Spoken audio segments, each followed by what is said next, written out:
సభలో రాజశేఖర రెడ్డి గారు మిమ్మల్ని అధ్యక్ష అనేవారా, సార్ అనేవారా? స్పీకర్ సార్ అనేవాళ్ళు, అప్పుడప్పుడు అధ్యక్ష అనేవారు. సభ బయట ఆనరబుల్ స్పీకర్ సార్ అని వారు నమస్తే పెట్టి అంగేవారు. నేనే ఎంబారెస్ అయ్యేవాడిని. సార్ అది ఏదో ఆఫీస్లో ఉంటే అది ఆ ప్రోటోకాల్ ఉంటుంది, మీరు అధ్యక్ష అంటారు, నేను ఇది ఉంటారు, కానీ బయట మీరు నన్ను ఇట్లా అనటం లేదు, అది బాగా అనిపించదు నాకు. మీరు నన్ను పేరుతో పిలాలి, ఏంటి మీ తమ్ముడు లాంటి వాడిని అంటే, స్పీకర్ సార్ అలా ఉండదు, మీరు మాకు స్పీకరు, మేము మిమ్మల్ని గౌరవించవలసిందే అని చెప్పేవారు. సో ఒక మంచి రాజశేఖర్ రెడ్డి గారు వారిని కూడా ఇప్పుడు నాపై ఎట్లయితే ఆరోపణలు వచ్చాయో అటువంటి ఆరోపణలు చేశారు, కానీ ఈ was a truly democratic person, నిజమైన ప్రజాస్వామ్య వ్యక్తి డాక్టర్ రాజశేఖర్ రెడ్డి గారు. ఎందుకంటే వ్యక్తిగతంగా ఓ 10 సంవత్సరాలు చాలా క్లోజ్గా పనిచేశాం కాబట్టి నాకు ఆ పరిచయం కానీ వారిలో ఉన్న మంచితనాలు కానీ గమనించి గుర్తించే అవకాశం నాకు వచ్చేది. సో కాబట్టి హౌస్లో కానీ బయట కానీ నన్ను స్పీకర్ సరే అనేవాళ్ళు.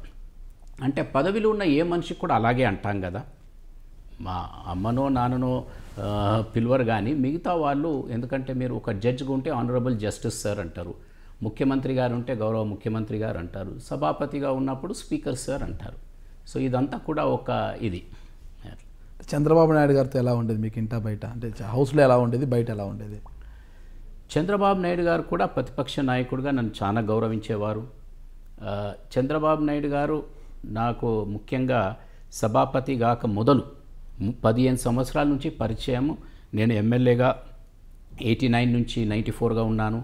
94 నుంచి 2004గా వారు ముఖ్యమంత్రిగా పనిచేసినప్పుడు వారిని చాలా ఘాటుగా విమర్శించే వ్యక్తుల్లో నేను ఒక్కొని హౌస్లో, కానీ అయినా వారు దాన్ని అప్రిషియేట్ చేసేవారు.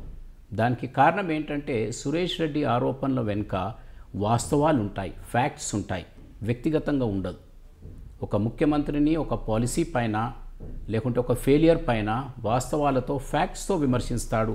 కాబట్టి వారిని ఎంత విమర్శించినా అప్రిషియేట్ చేసేవారు. అది సభలో కూడా చెప్పారు.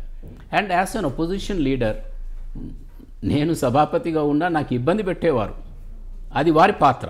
ఎందుకంటే అపోజిషన్ లీడర్ కాబట్టి వారు అడిగేది అడగవలసిందే, నేను సభాపతిగా చేయవలసింది చేస్తూనే ఉండేవాడిని. సో ఆ విధంగా నడుస్తూ వచ్చాది. సో వీ హ్యావ్ పర్సనల్ లెవెల్లో చాలా మంచి సంబంధాలు ఉన్నాయి, రిలేషన్షిప్స్ ఉన్నాయి. వారు నన్ను గౌరవిస్తారు, నేను వారిని గౌరవిస్తాను.